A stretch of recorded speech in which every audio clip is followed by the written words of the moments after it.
Hey guys, it's Tim, and this is Pro Wrestling Unlimited.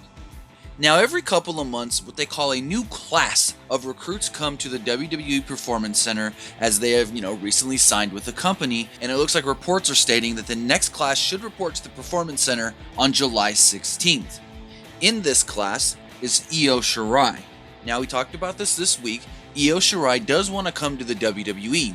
She wanted to sign with the WWE last year, but a heart condition that was found during her medical testing did hinder her getting signed by the company. Now, as of right now, WWE has extended an offer, but that offer could be pulled again as she has yet to go through her medical testings here in 2018. Next up, a name we've talked about recently, Keithley. Keithley is expected to be coming to the WWE anytime now as he has finished up with a lot of the indie companies that he does work with.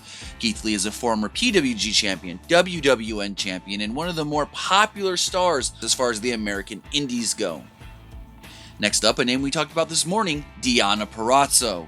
Dianna Perazzo has worked for many companies, including WWE and NXT in the past. She also worked an angle on the main roster when they did do the La Luchadora angle where it ended up being Mickie James under the mask. She actually did a lot of the work when they were masked. The only interesting thing about Dianna Perazzo is we did hear that she signed with Ring of Honor in January, so we're unsure if maybe she got out of that deal or it was only a short-term deal.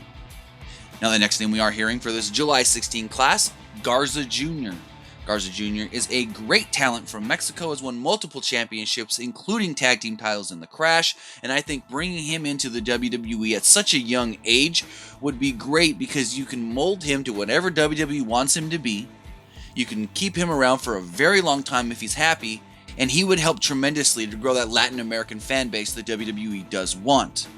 Now, the next up, we have Luke Menzies. Luke Menzies is a name you probably haven't heard. He's a former rugby player, made his rugby debut in 2008, and actually made his independent pro wrestling debut back in 2016, working the UK Indies. He did sign with the WWE just this month. And finally, the last name on this list, Daniel Vidit. Vidit is also a former rugby player who made his pro rugby debut in 2009. Unlike Menzies, he hasn't done any training for professional wrestling, so him coming to the WWE would be his first foray into pro wrestling. So those are names that are expected to be coming to the WWE and the WWE Performance Center around or on July 16th.